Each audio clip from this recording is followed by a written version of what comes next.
Milk soap বার। এর milk lotion প্রতিবার গোসলের পর আমার ত্বক রাখে নরম ও মসৃণ। আসসালামু আলাইকুম, শুভ সন্ধ্যা। সবাইকে স্বাগত জানাচ্ছি প্রথম আলো নিয়মিত আয়োজন Meril milk soap bar presence cafe লাইভে। আমি নীল হরিজাহান। আমাদের সান্ধ্য এই আয়োজনে আমাদের সাথে আজকে আছেন একজন গানের মানুষ, তরুণ একজন সঙ্গীত শিল্পী, যিনি সুন্দর সুন্দর গান নিজের মতো করে যেমন করছেন এবং একই সাথে রিয়ালিটি শোতে তার অংশগ্রহণ নিয়েও চলছে আলোচনা। আমাদের সঙ্গে আজকে যিনি আছেন তার সঙ্গে আমি পরিচয় করে দিচ্ছি। Meet my today's guest Zahid Antu. Welcome, কেমন আছো? আলহামদুলিল্লাহ, আপনি ভালো আছেন? এই তো ভালো আছি। তোমাকে যদিও আমরা সম্ভবত প্রথম একটু ঢালাওভাবে চিনতে পেরেছিলাম টিভির যেই রিয়ালিটি শোটা হয়েছে ইয়াংস্টার সিজন 2 তে চ্যাম্পিয়ন হয়েছিল। কংগ্রাচুলেশনস অন দ্যাট, যদি একটু late, but it's never too late কাউকে কংগ্রাচুলেশন বা অভিনন্দন জানানোর জন্য। তখন একটা খবরের শিরোনাম হওয়া এবং একটা বড় প্রাপ্তি বলা যায়। এটাকে কি নিজের সঙ্গীত জীবনের বড় প্রাপ্তি বলবে, নাকি এর আগে আরো কোনটা মনে পড়ে? সঙ্গীত জীবনে এটাই সবথেকে বড় প্রাপ্তি ছিল। আচ্ছা, কেমন ছিল সেই সময়টা? রিয়েলিটি শো তো অনেক টাফ হয়, যে কোনো রিয়েলিটি শো, বিকজ এখানে র ভয়েসে গাইতে হয়, এক্স্যাক্টলি, এন্ড পারফেক্ট নোটেশন অনুযায়ী গাইতে হয়। একটা কম্পিটিশন, সেই ব্যাপারটাও থাকে যে আমাকে জাজ করা হবে। তো এই জার্নিটা আমার জন্য তো খুবই ভালো ছিল, যেহেতু আমি ফার্স্ট হয়েছি, যেটা আর কি প্রথম দিন থেকেই চাচ্ছিলাম। সো লাকিলি মানে আমার ডিজার্ভ যেটা করতাম, আমার মনে হতো, মানে প্রথম দিন থেকে মনে হয়েছিল যে আমি চ্যাম্পিয়ন হব, সেই আত্মবিশ্বাসটা ছিল এবং আমি এটা বলতামও সেটা। ও আচ্ছা, এটার জন্য অনেক কন্ট্রোভার্সি হয়েছে আমাদের মানে নিজেদের মধ্যে আর কি। আচ্ছা, যেমন আমি বলতাম বেসিক্যালি আমার যারা কম্পিটিটর আছে ওখানে, ওরা যেন একটু মানে লো ফিল করে, যেন একটু কনফিডেন্স কম থাকে ওদের মধ্যে, মানে মাইন্ড গেম প্লে করেছো। এক্স্যাক্টলি। এন্ড আমি নিজেকে কনফিডেন্ট রাখার জন্য নিজেই বলি যে হ্যাঁ আমি পারবো, আমি ফার্স্ট হওয়ার জন্য আসছি। বিকজ এপিজে আব্দুল কামাল খুব সম্ভবত বলেছে যে ড্রিম বিগ অলওয়েজ। সো আমি ওই চেষ্টাই করি যে কোনো জায়গাতে গেলে, যে সর্বোচ্চ যেটা আমাকে দিয়ে পসিবল আমার মনে হয় আমি সেই সর্বোচ্চটাই স্বপ্ন দেখি এবং আমি সেটা বলি। এতে হয় কি যে পার্টিসিপেন্ট অন্যরা যারা আছে তাদের মনের মধ্যে একটু ডাউট থাকে, মানে বলতে বলতে একটা সময় যখন সেটা সত্যি হয়ে যায়। হ্যাঁ, প্রফেসর আব্দুল আবু সাইদ বলেছিলেন যে মানুষ তার স্বপ্নের সমান বড়। তো স্বপ্নটাও দেখেছো, মানে শুধু গানে কম্পিট করনি, খুব দুষ্ট আছো কিন্তু, মানে একই সাথে যে আমি জিতবো বলে নিজেকে যেমন কনফিডেন্স দেওয়া হচ্ছে এবং একই সাথে অন্য কম্পিটিটর যারা আছে তাদেরকে ওদের নিজেদের প্রতি একটু ডাউট দেওয়া হচ্ছে, তাই তো? ওয়েল, বলছো যে একটু কন্ট্রোভার্সি হয়েছে, সেটা কি তোমার ফেলো কম্পিটিটরদের সাথে? কেমন ছিল ব্যাপারটা? জাজ ছিল, বেসিক্যালি জাজ প্যানেলে ছিল শ্রদ্ধেয় কবির বকুল স্যার, তারপরে ছিল ইমন শাহ স্যার এবং লিজা ম্যাম ছিল। সো বেসিক্যালি আমাকে ইমন শাহ স্যার বলেছিল যে অন্তু অনেক কনফিডেন্ট, ওভার কনফিডেন্ট বেসিক্যালি বলেছিল সেকেন্ড রাউন্ডে। মানে জাজদের সামনেই বলেছিলে বা তারা শুনছিলেন? জাজরা তো জেনেছে কারো না কারো মাধ্যমে। হ্যাঁ, আমি তো ডিরেক্ট তাদের সামনে বলবো না, আমি কন্টেস্ট্যান্টদের সামনে বলতাম। তো জাজরা জানার পরে আর কি স্যার আমাকে কথাটা বলেছিল যে অন্তু একটু ওভার কনফিডেন্ট। এটা নিয়ে বেশ দ্বিমত ছিল অনেকের, মানে আমার পার্সোনালি ছিল যে না সে ঠিক বলছে, কেউ বলছে না ছেলেটা একটু বেশি কনফিডেন্ট। অ্যাকচুয়ালি আমি ওই এপিসোডগুলোতে যে একদম টপ নচ গেয়েছি এমন না। আচ্ছা, তখন ভয়েস শেকি ছিল, একটু নার্ভাস ছিলাম। সো সেদিক থেকে বলতে গেলে হ্যাঁ, যতটা কথা বলেছি ওই রকম পারফরম্যান্স সেকেন্ড রাউন্ডে আমি দিতে পারিনি। আচ্ছা, সো সেই দিক থেকে বলতে গেলে ঠিক আছে, but through out the journey যখন থেকে আমাদের স্কোরিং শুরু হয়েছে তখন থেকে আলহামদুলিল্লাহ ভালো করেছি। এন্ড সব সময় সর্বোচ্চ বার আর কি হাই স্কোর খুব সম্ভবত, যদি ভুল না করি, আমারই ছিল। বাহ, দারুণ। সো সেই রিয়ালিটি শো একভাবে জার্নিটা হলো একটা অনেক বড় অ্যাচিভমেন্ট, বলছি যে সঙ্গীত জীবনের বড় অ্যাচিভমেন্ট সেটা। সেখান থেকে এখন দেশের গণ্ডি ছাড়িয়ে ইন্ডিয়ান আইডলে অংশগ্রহণ নিয়েও, এই যে আমি যেটা বলছিলাম যে রিয়ালিটি শো নিয়ে আলোচনা হচ্ছে, ইন্ডিয়ান আইডলে অডিশন দেওয়া এবং সেই জায়গায় দুটো ধাপ অতিক্রম করা এবং তারপরের জার্নিটা অ্যাকচুয়ালি কি হলো এটা নিয়ে আসলে আমরা কথা শুনছি, আমরাও শুনবো আজকের অনুষ্ঠানের থ্রুতে। বাট একটা ব্রেক নিয়ে আসছি। ভিউয়ার্স, আপনারা দেখছেন Meril milk soap bar presence cafe live. আমাদের সঙ্গে আজকে আছেন জাহিদ অন্তু, একজন তরুণ সঙ্গীত শিল্পী। তার জীবনে গানের প্রভাব, গান নিয়ে তার ভাবনা এবং তার সঙ্গীত জীবনে তার যে জার্নিটা, সেটা নিয়ে আজকে শুনবো। সাথেই থাকুন একটা ব্রেকের পর।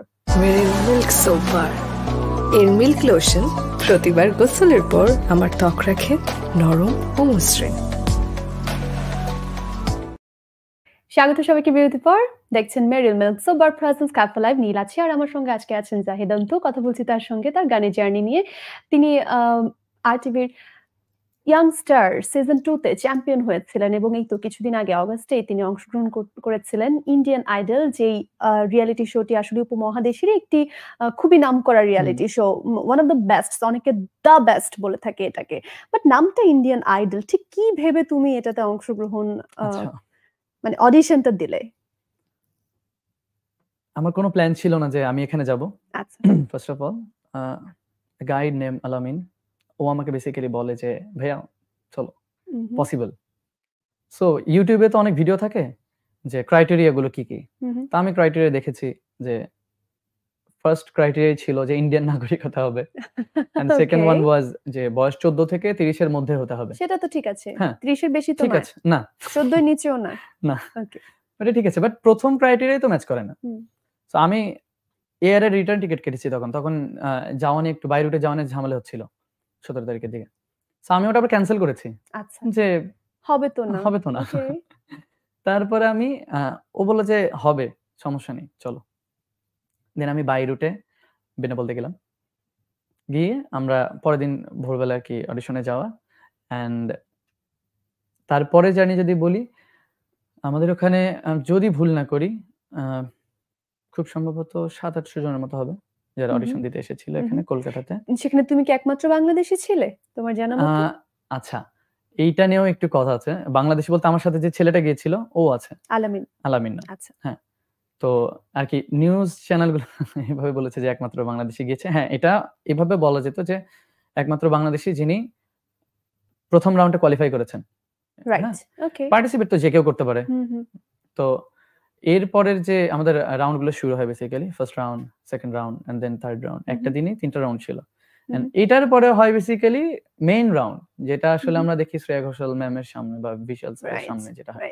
বাট আমি যতটুকু জানি এটার আগে আরেকটা স্টেপ থাকে। ওকে, সো 3টা-4টা স্টেপ কমপ্লিট করার পরে, খুব সম্ভবত 3টা স্টেপ কমপ্লিট করার পরে আপনি মুম্বাই মেইন অডিশনে যেতে পারবেন। ওকে, রাইট। সো তুমি প্রথম দুটা ঠিকঠাক উতরে গিয়েছিলে, সেখানে জাজ কারা ছিল? তাদের মানে উল্লেখযোগ্য কেউ ছিলেন বা তোমার পরিচিত বা আমাদের পরিচিত? না, ওখানে যারা জাজ ছিল তারা খুবই অভিজ্ঞ ছিল, এইটুকু তাদের আমি এজ দেখলে বুঝতে পারি। অবশ্যই। হ্যাঁ, তো ওনারা প্রথমে আমাদের প্রথম রাউন্ডে ছিল একজন, মানে সেকেন্ড রাউন্ডে ছিল 4-5 জন, থার্ড রাউন্ডে ছিল 8 থেকে 10 জন। ও ওয়াও! ওকে, আমি এরপর থার্ড রাউন্ডে ঠিক কি হলো সেটা শুনবো, কিন্তু প্রথম অডিশনে প্রথম কোন গানটা গেয়েছিলে এটা শুনতে আমি ইচ্ছে প্রথম করছে। অডিশনে গিয়েছিলাম, আমাদের বেসিক্যালি 5 জন করে টিম, মানে ভেতরে 5 জন করে নিয়ে যাওয়া হয়েছে এবং গ্রুপ ছিল ওয়াইজ 10 জনের একটা করে গ্রুপ। ওরা নাম রাখছিল 301 থেকে 310, 300 এরকম করে। তো আমাদের একটা 30 জনের একটা টিম আর কি নিয়ে যাওয়া হয়। তখন থেকে 5 জন করে সবাই যায়। আমি প্রথম যে গানটা গেয়েছিলাম খামোশিয়া, একটা গানে গেয়েছি।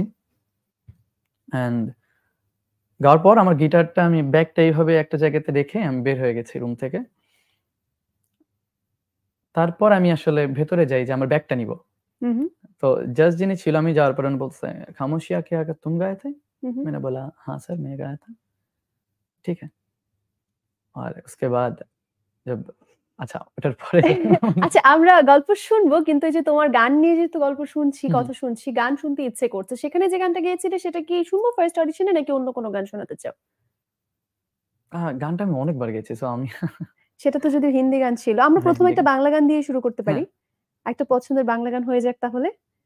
আমার মনে হয় এতক্ষণ আমি একজন সঙ্গীত শিল্পীর সাথে গল্প করছি, যারা দর্শক দেখছেন তারা অপেক্ষা করছেন যে ওকে কখন একটা গান শুনবো আমরা। Let's do it. ভালোবাসবো বাসবো রে বন্ধু তোমায় যতনে, আমার মনের ঘরে চাঁদের আলো চুইয়া চুইয়া পড়ে, পুষে রাখবো রে বন্ধু তোমায় যতনে। দুধে আলতা গায়ের বরণ রূপ যে কাঁচা সোনা, আঁচল দিয়া ঢাইকা রাইখো চোখ যেন পড়ে না, আমি প্রথম দেখে পাগল হইলাম, মন তো আর মানে না, কাছে আইসো আইসো রে বন্ধু, প্রেমের কারণে ভালোবাসো বাইসো রে বন্ধু, আমায় যতনে। খুব পছন্দের একটা গান আমাদের। পছন্দের শিল্পী কে?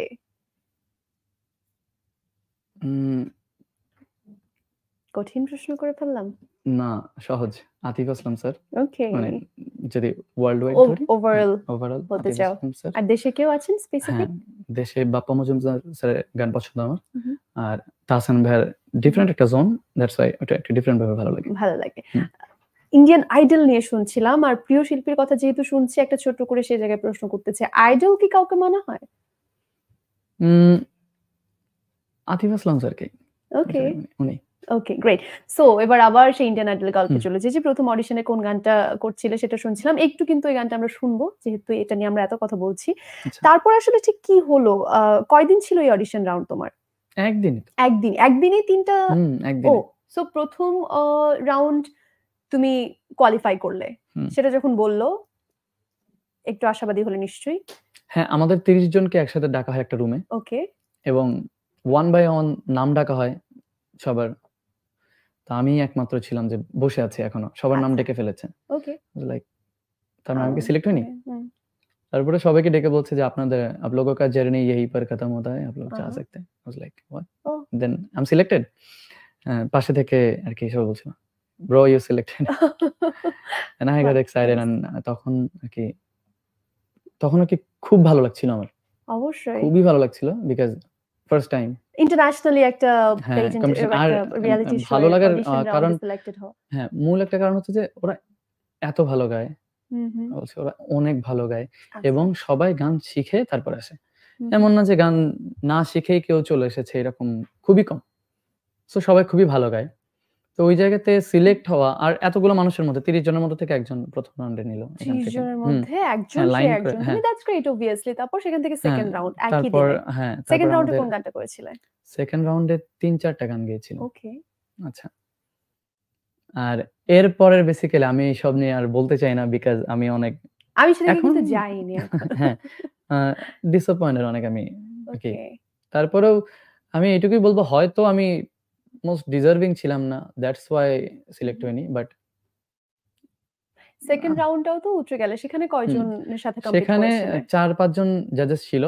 সেখানে আমি অ্যাপ্রক্সিমেট যদি বলি 100 জনের উপরে ছিল। ওকে, 100 এর উপরে ছিল। সিলেক্টেড হয়েছিল কয়জন? এটার পরে খুব কম, মানে হাতে গোনা কয়েকজন ছিল সেকেন্ড রাউন্ডে। আচ্ছা। আর এইখানে আমি গিয়েছিলাম, আবার খামোশ হয়ে গিয়েছিলাম ফার্স্ট টাইম। আমি প্রতিবার খামোশ হয়ে যাই বিকজ পছন্দ না। ব্যাপারটা হচ্ছে, হ্যাঁ পছন্দ তো বটেই। হ্যাঁ, অডিশনে হয় কি, অডিশনে আপনার সবসময় এমন কোনো গানই গাইতে হয় যেন প্রথম 5 থেকে 10 সেকেন্ডের মধ্যে বোঝা যায় যে হ্যাঁ, মানে ফার্স্ট ইমপ্রেশনটা বা নিজেকে চেনানোর জন্য তো আসলে দেখা যায় যে অনেক আর্টিস্টই প্রথমে যখন অডিশনের গান গায় তখন অনেক ভালো ভালো আর্টিস্টও বাদ পড়ে যায় বিকজ অফ সং সিলেকশনের জন্য। হ্যাঁ, ভয়েস চেক করে। সো আমি জানতাম যে এটা আমি খুব ভালো গাই, তো আমি প্রতিবার এটা গেয়েছি। And I was expecting different জাজেস, বাট প্রতিবার একজন স্যারই ছিল সামনে। ওকে, হ্যাঁ, আমার মানে থার্ড রাউন্ডে কি মনে হচ্ছিল, বিরক্ত হয়ে যাওয়ার কথা। একবার থার্ড রাউন্ডে উনি ছিলেন। হ্যাঁ, উনি পিছনে ছিলেন ওকে। আচ্ছা, বাট হি ওয়াজ দেয়ার। যিনি অলরেডি তোমার দুবার খামোশ করে ফেলেছেন। তাহলে এবার থার্ড রাউন্ডে প্রথম কোন গানটা করলে? থার্ড রাউন্ডে খামোশ হয়ে গিয়েছি আবার, বাট উইথ মিউজিক। এই দুটো ছিল উইদাউট মিউজিক। হ্যাঁ, আমার শুধু গিটার ছিল। সেকেন্ড রাউন্ডে যেটা হয়েছিল, আমাকে বলেছিল যে গিটার ছাড়া গাইতে, বাট আমি একটু স্মার্টলি বলেছি যে স্যার আমি একটু কর্ড গুলো জাস্ট নিব। ওকে, লাইক শুনি আমরা প্লিজ তোমার এত পছন্দের গান এবং যেটাতে তুমি নিজেকে প্রমাণ করতে পারো যথাযথভাবে। আচ্ছা, একটা ব্যাপার আগে ক্লিয়ার করতে চাই। ইন্টারভিউ অনেক সময় হয় কি, ইন্টারভিউ আমরা 100% দেওয়ার ট্রাই করি না, বা এরকম না। দেখা যায় যে অডিশনে যেরকম আমরা সিরিয়াস থাকি 100% দিই, দেখা যায় আমরা যখন ইন্টারভিউ গাই তখন অত তো সিরিয়াস আমরা থাকি না, just casually guy.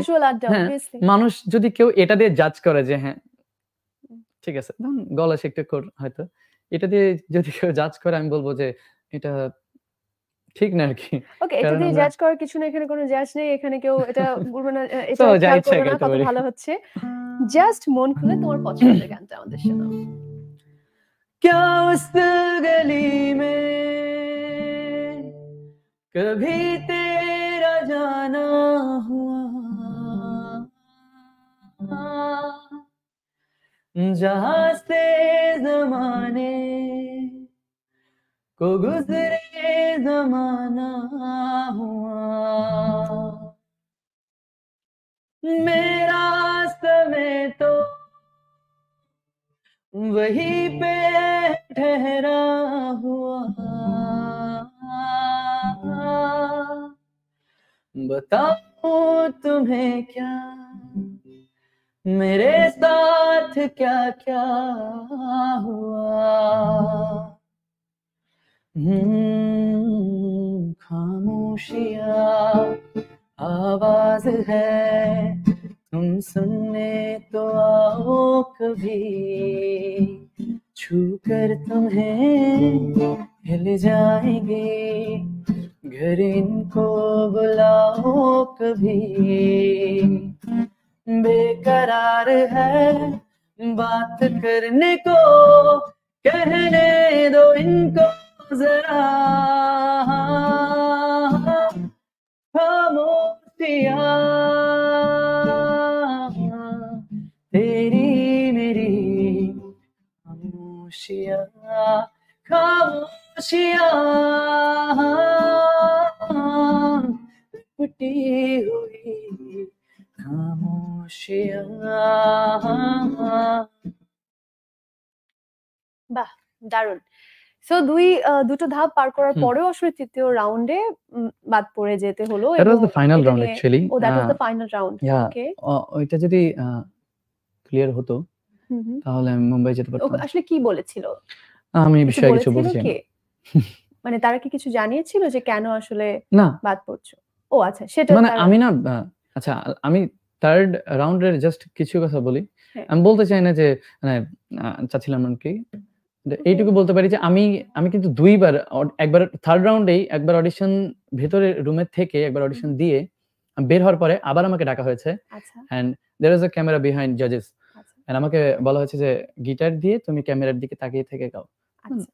I thought যে okay, and everyone was like bro you got selected, don't worry just. But আমি ওখানেও আমি তো শিওর ছিলাম যে হ্যাঁ, যেহেতু আবার সেকেন্ড টাইম ডেকেছে, completed. You got your hopes high. Yeah, and everyone was like যে bro চলো আমরা কিছু পিকচার ক্যাপচার করে নি, বিকজ উই নো যে তুমি মুম্বাই যাচ্ছ and এরপরে তো সেলিব্রিটি হয়ে যাবে এরকম কিছু। লাইক ওকে, বাট এরপরে কেন বাদ দেওয়া হয়েছে বা কিছু এইসব আর কি আচ্ছা না, বিকজ আমার সামনে আরো ভালো ক্যারিয়ার আছে ইনশাআল্লাহ। It's part of the competition, কিন্তু মেবি তুমি আসলে জার্নিটাতে আসলে এন্টার করেছিলে, ইটস আ টাফ ওয়ান। প্রথম দুটো রাউন্ড করেছে, এটা তোমার একটা এক্সপেরিয়েন্সের অংশ হয়ে থাকবে। আমি জাস্ট এইটুকু, সামনে আর অনেক সময় পড়ে আছে, আর অনেক রিয়েলিটি শো আছে। এইটুকু ক্লিয়ার করতে চাই যে যারা ভাবছেন যে বাংলাদেশ থেকে যে বাদ পড়েছে তার মানে খারাপ গাইবে এরকম কিছু, আমি জাস্ট এইটুকু বলি যে ওই যে ওভার কনফিডেন্স বলবো না, আমি ভালো গেছিলাম। ইটস ওকে, কারণ ভালোর তো আসলে অনেক রকম আছে, মানে 100 জনই যদি খুব ভালো গায় এবং সেখান সবাইকে থেকে তো আর যদি নেওয়া পসিবল না। একদমই। আচ্ছা, আরো মেনশন করতে চাই এই ইন্ডিয়ান আইডল থেকে কিন্তু শ্রেয়া ঘোষাল ম্যাম, তারপর Arijit Singh sir, Zubeen Nautiyal sir, maximum singer reject হয়েছিল।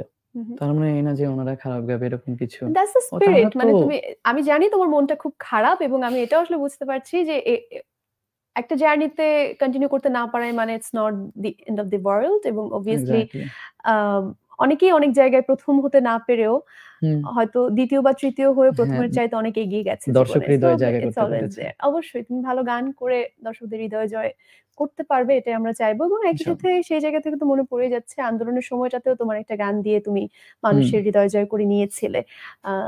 আন্দোলনের সময়টা বেশ কিছু গান, কবিতা মানুষকে উদ্বুদ্ধ করেছিল, যে যার জায়গা থেকে কাজ করেছিল। তোমার একটা গানও ছিল, একদম ছোট্ট করে আমরা সেই গানটা একটু মনে করিয়ে দিতে চাই সবাইকে। অ্যাকচুয়ালি ওই সময় অডিও আকারে আপলোড ছিল, ভিডিও জানি পরে কারণ ভিডিও করেছিল কি? কিছুদিন আগে করেছি।